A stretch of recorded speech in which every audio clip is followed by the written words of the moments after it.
right, we'll go ahead and get started. Thank you everyone for joining us today. My name's Andy Degraw. I'm the Chief Operations Officer of the school district. I have Teresa Paulson with us as well. She's from our Human Resources Department. Thank you to her for joining us as well. There she is. All right, we're gonna go over kind of a budget 101 presentation today, talk about our kind of where we're at on a preliminary basis as we enter the budget cycle. It's a several month process that we undertake to complete our final approved budget, and I'll go over timeline and then kind of talk about how we receive our revenue here as a school district, and then go over some specifics, projections, estimates of where we stand right now. It's I think obviously a lot of people have heard it's going to be a challenging budget season ahead of us. We've heard that for several years now, but it's starting to get very serious, not just sort of serious. So wanted to provide these types of presentations to as much staff as possible, as early as possible, to give folks an idea of where we stand. So that's what we're going to talk about today. As we go through the presentation, go ahead, you'll have the opportunity to put questions into the chat, and Teresa's going to monitor that. And then when I get to the end of our presentation, she'll be selecting maybe some common questions that are seen in the chat, and she'll send those my way, and I'll answer as much as I can on the fly here in this presentation. And then we'll also take some of the common questions that we receive, good questions, and put those maybe into an FAQ and get that out to staff as well after this presentation. So without further ado, I'm going to go ahead and share my screen. I have a PowerPoint presentation, and we'll get started.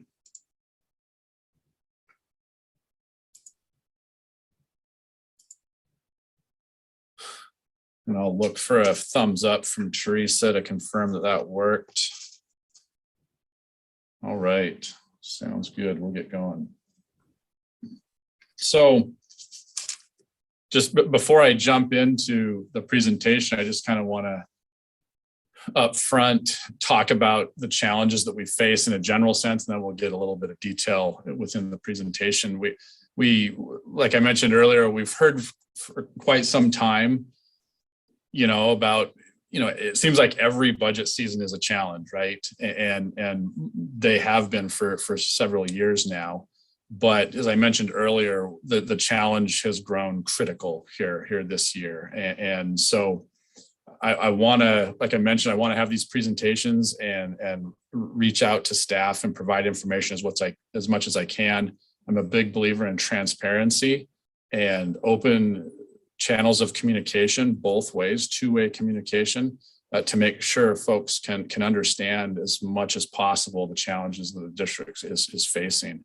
And so, a lot of folks, you probably don't know me personally, but if you talk to folks that know me personally, they would tell you that I typically avoid dramatic statements. I usually stay pretty level and steady and avoid hyperbole and whatnot. But I think it's safe to say that we are, and again, we'll get into details, specifics of this, but I can safely say we're in a crisis financial situation, crisis level financial situation. So I know it's not good news to hear, but I just wanted to be upfront and forthright, and again, provide as much transparency as information as we can. So I guess in the end, my message is I want and hope and need people to hear the message and really grasp the magnitude of what we're facing. So we'll get into the presentation now.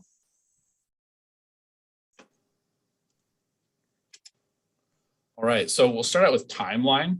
So right now, the budget committee is going through their initial meeting process. They do that in the months of October and November. Their stakeholders, various stakeholder groups are represented on that committee. We do an initial body of work and then provide a report to the Board of Education. They identify priorities and things that are important to the school district, to those folks on the committee, and make a presentation of a report to the board. I do that at the first meeting in December.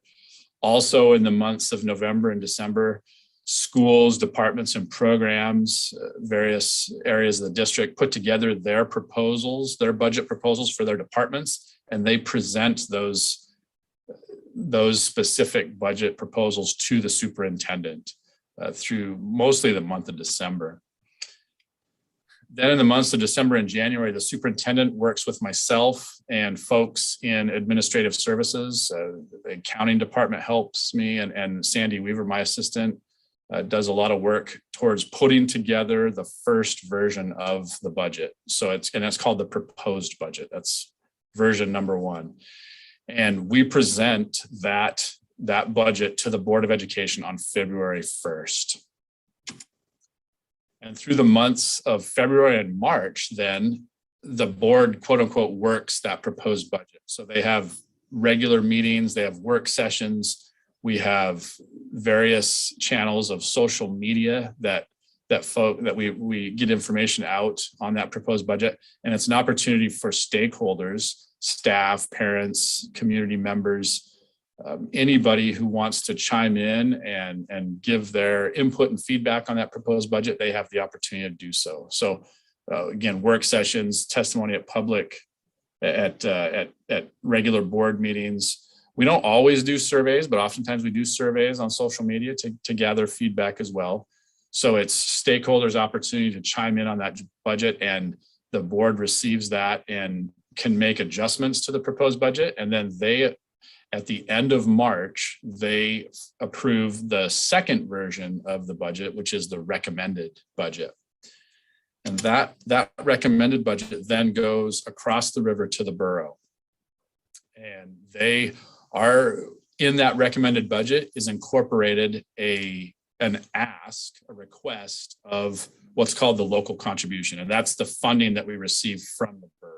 So we make a specific ask of a specific dollar amount from the borough in that recommended budget. That's typically the single biggest line item in the borough's budget. And so it's a big deal. So they incorporate our ask into their budget process, and they work their budget through the months of April and May. They're typically done with their process around the second week of May, and then send back. They either accept our ask and provide to us what we ask for, or some number that's different than what our ask is. And lately it's been a lower number than what we've asked for. Right now it's at about $49.5 million. I've been here with the district 3 years and change. It's always been around 50 million, but over the last few years, it's been dropping, that amount that the borough's been giving us. So if the borough gave us exactly what we asked for, the recommended budget would transition basically to the third version, which is our final approved budget. And there probably wouldn't need to be any changes made. It would just, the recommended budget would become the approved budget if there was no change to that local contribution. But if the borough gives us less, or even if they gave us more, the board would make adjustments to that recommended budget to match. We're required to match our revenue with our expenditures, or vice versa, match our expenditures to the revenue. So and that would be done during the final part of May and the first part of June, if we need to make adjustments to come up with our final approved budget. And the board typically approves that final approved budget at the first board meeting in June. And then we have to get our final approved budget to the state by middle of July. So that's the timeline.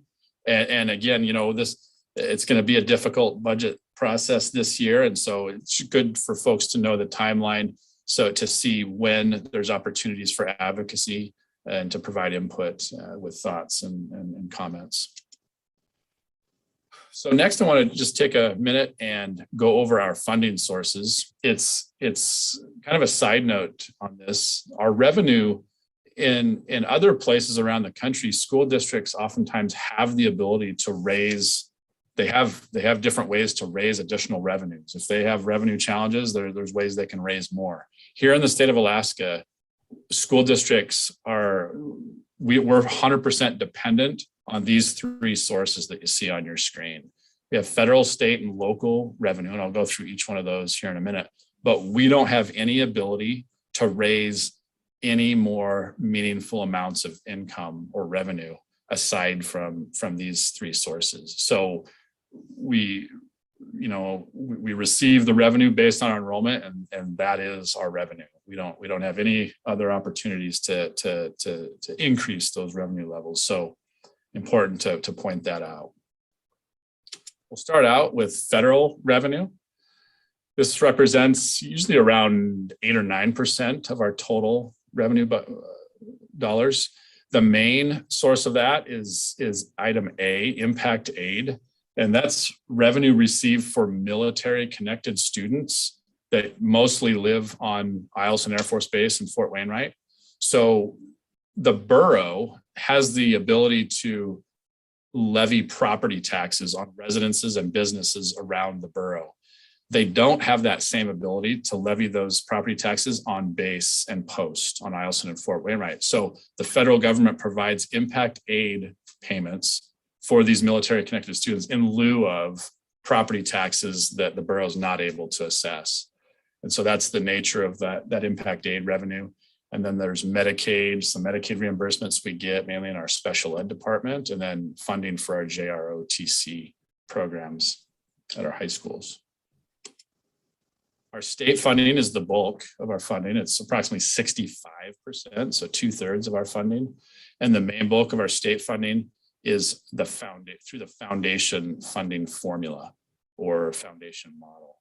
And the main driver there is our student enrollment. So, well, actually two main drivers, one being student enrollment and the other being what's called the BSA. You might hear that acronym from time to time. It stands for base student allocation. And that's the dollar amount that we multiply our student enrollment by. And that's $5,930 is currently what the BSA is.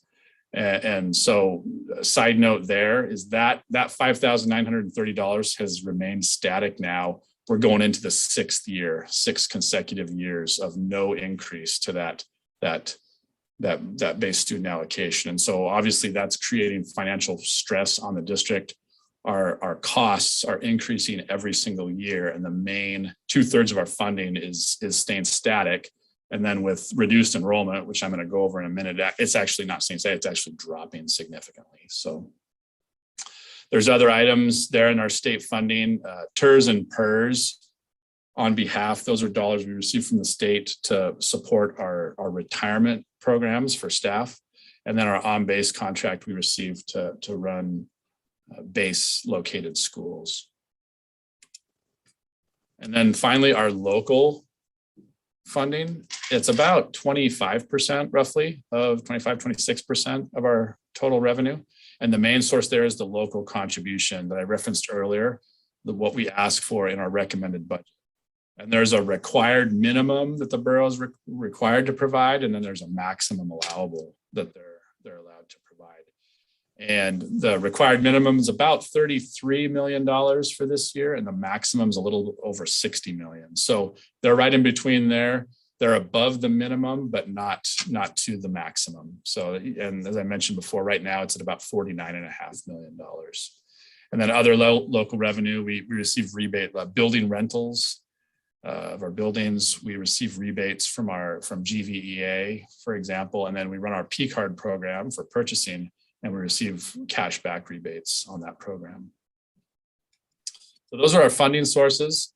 And again, important to note, can't stress enough, based on our enrollment and the students that we have being the main driver, our revenue is what it is, and we don't really have any ability to increase that revenue. So here's a 10-year, and this is going to get into specifically the financial challenges that we're facing this year. This is a 10-year chart of our enrollment. You can see a significant drop there 2 years ago, last year. From 2020 to 2021, a significant drop. There we lost 2,000 students, and that represented about 15% of our total enrollment. And important to point out here that that's not just a significant drop in students, that's a massive drop, massive drop. Other large districts here in the state dropped maybe 7, 8, 9% in enrollment. Again, we dropped 15%. Nationally, anecdotally, you see articles A lot of states and districts dropped maybe 3 to 5, 6% range. And again, we're at 15%. That's a massive drop in enrollments, and unfortunately, it's hurting us tremendously financially right now. And even before last year's drop, you can see a steady decline in enrollment over the years. We've rebounded this year. We've rebounded 1,000 students, which is good, but still we're still 1,000 students down from 2 years ago, from pre-COVID levels. So significant drop in enrollment, and that's negatively impacting our revenue, which is the next slide. Again, a 10-year history of revenue, and these are all actuals, so not budgeted, but they are actual figures. So back in 2013, we were over $220 million in general fund revenue. So this is the general fund specifically. And our estimates for 2023, the budget that we're going to be working on, we're down to around $185 million. So over a 10-year period, the district is down approximately $35 million. And that's not a cumulative number. That's $35 million in 1 year we're down. So significant challenge from a revenue perspective. Now switching from revenue over to expenditure side, salaries are the main driver. You'll hear oftentimes myself and others talk about the percentage of our budget that we spend on salaries and benefits. So salaries the main driver, and the benefits are a certain percentage of those salaries. And you'll hear right now we're between 87 and 88% of our budget is spent on salaries and benefits. We spend it on our people. And so while we see significant declines in enrollment and then subsequently big declines in revenue because of that, we don't see big declines in our salaries and benefit costs. They're actually slightly increasing over time. And you might think, well, that's not too bad. It's not going up a lot. But the next slide paints a different picture. So here's our FTEs district-wide. So the number of staff that we're employing, there's a significant drop there. And a lot of that's obviously due to student enrollment. And so we're down over a 10-year period. We're down, just shy of 200 staff, 180-ish staff members. But again, we're down 180 staff members, and our salary costs are still going up. So there's a big gap that you can see there that really is an illustration of the financial mountain that we're facing right now. We got enrollment, big drops, revenue, big drops, but not a big drop in our costs. Our costs are actually rising with huge revenue drops. And again, significant staff number drops, FTE drops. So that's kind of again, an illustration, a simple illustration of the challenge that we face. And so what does this mean? What are the actual numbers? Oh, before we jump to that, fund balance. So what we've been doing as a district to kind of plug the gap and to shore things up so we don't fall off a cliff is we've been shoring up our general fund budget with fund balance. You'll hear that term often. Another name for fund balance is our cash reserves, so our rainy day funds.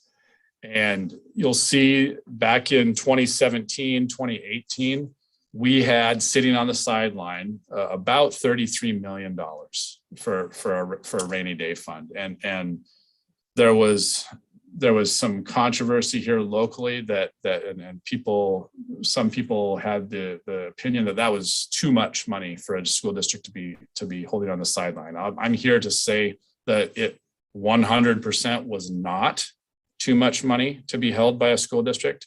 It was 100% appropriate for a school district to be holding that much money on the sideline. You see the subsequent declines. In 3 years, we've dropped from $33 million down to $6 million.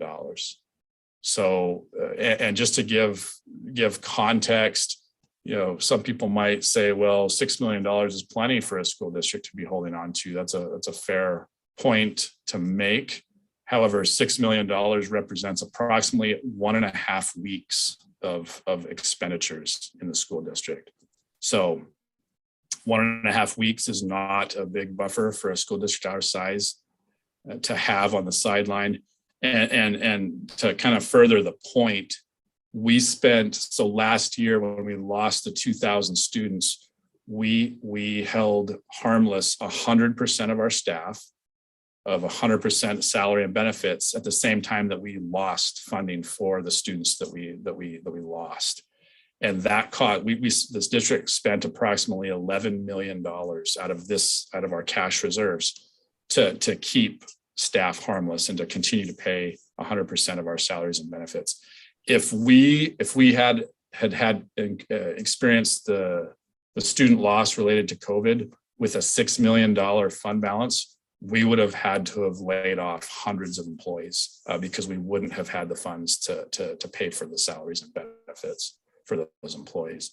So this is the message here is, as it relates to our budget process going forward, we no longer have the ability to kind of kick the can down the road. As I mentioned earlier, whatever revenue we have to match our expenditures to that revenue. It has to equal out exactly.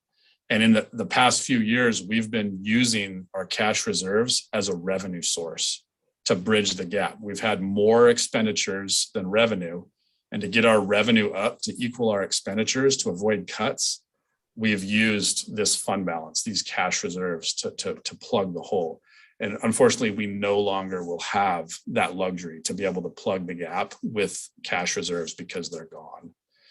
And so that's what will bring us to the difficult processes and reductions that we'll have to make the next couple of years, is because in large part due to this fund balance depleting down to dangerously low levels. So what do all these issues and realities mean numbers wise for our budget upcoming? So we're going to be working on our FY23 budget, and our current budget deficit that we face, and I'm going to go over the specifics of this on the next slide, is approximately $12 million. And that we're currently covering with CARES funds. So last year, when we were doing our budget, last year, we had lost all the students. We knew our fund balance was going to be down to close to zero. We weren't going to have it available. So we had to make huge reductions in our general fund budget. And we've received CARES funding, and we came back in around on the back end and refilled the bucket from all those cuts with CARES funds. So the vast majority of the reductions we made in the general fund budget last year, we came back in around on the back end with CARES funds and maintained all of those positions. Okay. And here, this next slide kind of, it details the areas. This is a summary of what we're currently spending CARES funds, because that's get that question a lot. Well, what about CARES funds? And the district does have CARES funds, and we're depleting them rather quickly. So this gives you kind of some highlights. There's the top line there. We're actually, and it's important to point out that we're not spending CARES funds on fluff and extras for the most part. There's some things that we've added new to address things like learning loss related to COVID and some programs and added services for students, but 90+% of our CARES expenditures right now are just maintaining what were general fund expenditures the year before. And so it's important to note all of these items here, except for one, are items that we previously had in our general fund budget. So if you're thinking of an analogy, we're not spending CARES money on the cherry on top of the sundae. We're spending CARES funds on the ice cream. And it's core services for students that we're spending the money on. So the top line there, we're spending $3 million in certified classroom teachers. So these are second grade teachers, fifth grade teachers, science teachers, you name it. We're spending $3 million on certified teachers in the classroom. Activity coordinators there, almost halfway down. Special ed staffing, $1.4 million in SPED staffing. District-wide music, $700,000. Shift custodians, so custodial, and then the very bottom line, additional maintenance and custodial, about $1.4 million in maintenance and custodial staff. And then their regular classroom teachers, another 2.9 million. So a total of just shy of $6 million allocated to classroom teachers.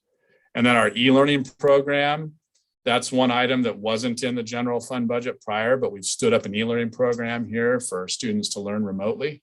And that's about $1.2 million that we're spending out of CARES to run that program. So about $12 million in total. And again, these are core services for students that we won't necessarily just be able to eliminate. A lot of these items we're gonna have to somehow get back into the general fund at some point, and that's gonna be a huge challenge. So in addition to that $12 million initial hole that we face, we have what's called a hold harmless clause in our state funding. You might have heard of this, heard talk of this. What that is in the state funding formula that we talked about earlier, there's a hold harmless clause that provides us a soft landing as far as our revenue loss related to enrollment declines. And so what they do is if a school district experiences a student loss of at least 5% or more, the clause kicks into effect. And what it does is whatever students you lose in year one, it credits you back 75% of that loss. So for us, because we lost 2,000 students, the math is super simple, which is nice. We lost 2,000 students. The state said, hey, we're going to credit you back 75% of that, the money for it. So they credit us back 1,500 of the 2,000 students that we lost last year. And so that was a huge benefit from a revenue perspective. So it provides us a soft landing rather than falling off a cliff. In year two, which is the current year, the hold harmless drops to 50%. So this year, they're only crediting us back half of the students that we lost. And then next year it drops, and here's to the slide, next year it drops from 50% down to 25%. So based on our student enrollment projections right now, we're projecting an additional loss of $3 million in state funding because that hold harmless clause declines 25% each year. And then one more hit to our state funding that's a little not very widely known is there's a component of our state funding that's tied to assessed property valuations here in the borough. And our local property values here have significantly increased the last couple of years. And this last year in specific, those property values have increased $700 million in value. And so that equates to bullet C there. That's going to equate to an additional loss of $2 million in state funding, unfortunately. So to summarize the three main points here and what things look like right now, we have an initial deficit of $12 million, a hold harmless loss on the revenue side of $3 million, and an assessed valuation loss of $2 additional million. So in general, we're looking at approximately a $17 million hole that we're going to have to fill. And that's significant. It's going to take, I'll just say, you know, we're truly in a 100-year event. This is a once in a lifetime event. I think I can safely say in the history of this school district, we've never lost 2,000 students. We haven't lived through a global pandemic for about 100 years, I think. And you know, we've never lost the number of students that we've lost now. So this is an unprecedented challenge that we're facing. And so I just want to throw out there that there's probably going to be some unprecedented proposals brought up and put out into the public because, you know, drastic times are going to require drastic measures, unfortunately. And so I just want to kind of prep folks and you know, there might be some things that are floated that are initially jarring and shocking, and somebody might even think, oh, well, that's crazy. That could never happen. And I'm just going to have to inform folks that things are not going to be able to be dismissed out of hand because the challenge that we face is great. And so we probably won't have to climb this whole mountain all in 1 year. To the question of CARES funds, we still have CARES funds available to use, but those funds, again, as I mentioned, are being spent quickly, and we'll probably need to get at least half of this deficit this budget cycle. And so if we're taking it 1 year at a time over the next 2 years, we're looking at possibly having to climb half of the mountain this year and the second half in the next budget cycle for FY24. And then just real briefly looking at the expenditure side of things. This shows how we spend our funds, our resources district-wide. This one's broken out by function. It doesn't necessarily mean a lot to a lot of folks. It's by function, which is instruction, special ed, district admin, school admin, operations, activities, et cetera. But the next one's a little bit more relatable. It shows by category, and it shows salary and benefit. Salaries and wages at the top. The top chart shows actual dollar amounts for, again, our general fund budget. And the bottom pie graph shows those numbers by a percentage of our overall budget. And so you see salary and benefits total to about 165 million of the 188 million. On a percentage basis, that's about, you see at the bottom, you add those two top lines there at the bottom, we're looking at about 87.3% of our budget. And if you include the CARES funding that we're also spending on items that really are general fund items, that pushes up to 88 to 89% of our overall budget. The reason why that's important to point out is, in the remaining 11% of our budget is in things like, contracted services, supplies, materials, equipment, things like that.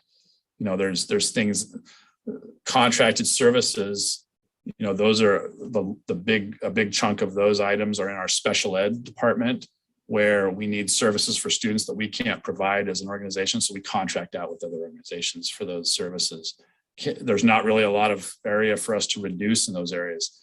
In the areas of supplies and equipment, especially supplies, that's where our utilities, for example, for our buildings, several $1 million, that we just can't turn off the lights or the heat in those buildings. So the important reason why we point this out is, unfortunately, if we have a lot of reductions we have to make, the vast majority of our budget is in the area of personnel and salaries and benefits.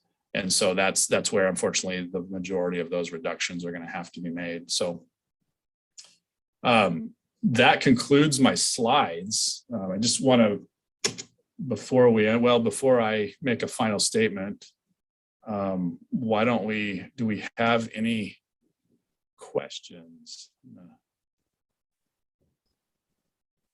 Unshare here. There are no questions in the chat so far, Andy. Okay. I'll go ahead and then just kind of give my final thoughts. I know, believe me when I say it's not a fun presentation to give. It's not a fun topic to go over, but it's necessary and important. I think that we have these conversations. Again, as I mentioned at the beginning, I want people to know and understand as much as possible. I think the more information people have helps them to better understand difficult conversations and topics. That doesn't necessarily mean we like, what's in front of us, but it might help us better understand. One thing that we're working through that I'm sure lots of folks have become aware of is the topic of school closures. And that's something that's not necessarily new. We've been talking about that, little by little over the past several years. But that's going to be in particular a difficult subject to walk through. But that's something that the financial challenges that we've outlined here in the presentation really require us to take a look at. And it's my job to look at the finite amount of resources that we have and figure out the best way possible to use those. And with capacities at our buildings getting so low, back to the enrollment drop, we're actually maintaining more square footage now than back when we had 14,000 students. So that just let that sink in. We have more square footage than when we had 14,000 students and we're down to 12. So we want to be efficient and not be lighting and heating more square footage in the district than we need to. And really the ultimate goal is to provide the best education to students that we can. And so if we can make reductions in areas that don't directly negatively impact the education of students, we're going to do that. We're going to look to those areas. And that's why we get to the topic of school closure is, and not only can we save dollars, but by looking at school closure, can we better educate students? And that's really the exciting part for me. No district ever closes a school that's not in financial hardship. That's a given. But aside from the money, with all of the vacancies we have district-wide, nursing, counselors, food services, transportation, even regular classroom teachers in some buildings, can we absorb some of those vacancies by reducing our geographic footprint? And some of those schools that their enrollments have gotten so low, make a little bit of a consolidation move and provide more services to kids in a better way. And so those difficult conversations can be had. And I think it's important that we have them. And just, I want to finish with a note of optimism. I've been here 3 years and every budget cycle has been challenging. But what I do know is that the staff and admin in this district and our board, we're aware, and I'm confident that we have the people who we can have good dialogues, good debates, and we'll be able to come up with a solution where we'll be able to move forward the best we can. And ultimately, again, it circles back to providing the best education possible for students. And so I'm confident that we have good people in our district. I say it all the time. I'm humbled even at times being able to work with such great people. And I know that staff, I hear on a weekly, daily basis sometimes the efforts that staff in the schools are making to help students in difficult circumstances. I want folks to know that I understand that. I hear it. I hear stories and people from the ADC go out and visit buildings and come back with amazing stories of amazing educators helping students get the best education they can. And we want to continue to be able to do that. So Andy, there were a few questions that came in and you kind of touched on how much would we expect a building closure to impact our budget and how soon would that impact occur? Yeah, so good questions. I'll preface my response with this is 100% a Board of Education decision, so I don't want to speak for them. I will say that it's fully in consideration for the closures to go into effect next school year. So that's on the table. Again, it's a board decision on timing of when that happens, but it's fully being considered to close schools starting in August of next year. And then just without getting into the nitty gritty, and this information will eventually come out, just not yet. We have a task force that we've just brought together of community, both staff, stakeholder groups are on the task force, community stakeholder groups, parents, businesses, different organizations are on that task force. They're going to be receiving a lot of information and making recommendation to the Board of Education with a couple of different options they feel are viable in this topic. But just to give this group kind of a high level idea, a closure of an elementary school saves about $1 million a year, a little more than $1 million. Middle school would save in the range of $1.2 to $1.5 million. And there's a lot of moving parts there. But those are the general numbers we're looking at. Okay, and another question was the 2,000 enrollment decrease, was that based on the current enrollment numbers? Yeah, so the 2,000 decrease was last year, and that was, we officially count students in October. Maybe you hear the term 20-day count. That's for 4 weeks in the month of October. We count our student enrollment in Power School and then report that to the state. So the 2,000 was last year, October. That was the drop that we incurred last year. And then when I mentioned we've gained 1,000 of those students back, those are the official numbers we got this October. And that count just ended about 2 or 3 weeks ago. So I hope I answered that question. And then someone also asked, did you discuss the decreased amount needed for the nutrition subsidy and the transportation subsidy? So I'm thinking the question is related to our general fund. I want to make sure I understand that question. I'm going to make an educated guess here.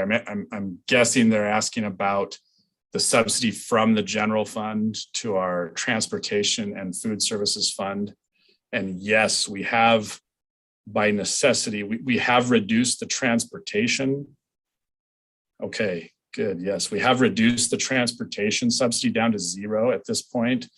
We've had some pressure. So I didn't talk about this. We had huge pressure last year on our nutrition services fund. There's a cash reserve in that fund as well. It's gone significantly into the negative. So last year we still made a transfer, but it was reduced greatly. And I'm anticipating we could very well reduce it to 0 in this next budget cycle, because our revenue dropped significantly last year with school closure because we weren't serving nearly as many meals. This year we're serving tremendously more meals. If there's any nutrition services folks on now, I mean, those folks are rock stars. They're serving 20 to 30% more meals than normal with fewer staff members. They're just unbelievable in our nutrition services department. But we expect the revenue in that area to increase significantly because of several reasons, but the main being way more meals being delivered on a daily basis. So yeah, we should be able to at least reduce down significantly and possibly down to 0. So we could have both of those subsidies at 0 in the FY23 budget. And then there was one more. Does closing Title I schools, you froze for a second, so I don't know if you heard me. Does closing Title I schools negatively impact the budget by creating a new school with a lower percent of the Title I students? Yeah, so it won't negatively impact the general fund budget. And I'll just to let folks know, we've been meeting on this topic internally for weeks and weeks and weeks. And Carla Marquand, our executive director of student support services, she handles our Title I world. And she has assured us that we will actually be able to improve our Title I offerings under several different scenarios that we're looking at. And so hopefully I understood the question correctly. First part, Title I doesn't impact the general fund, so that's good. And then as far as school closures negatively impacting Title I, the answer is no, it won't. And the idea internally in the student support services department is we'll be able to improve services to students. Okay, and to answer Emily's question, there were about 45 people. Some were coming and going, but about 45 people attended today. So. All right. And just before I close, we did record this presentation, I believe. And so we'll have it posted and available for folks to view at their convenience. And again, I just want to finish. Here's my final statement. I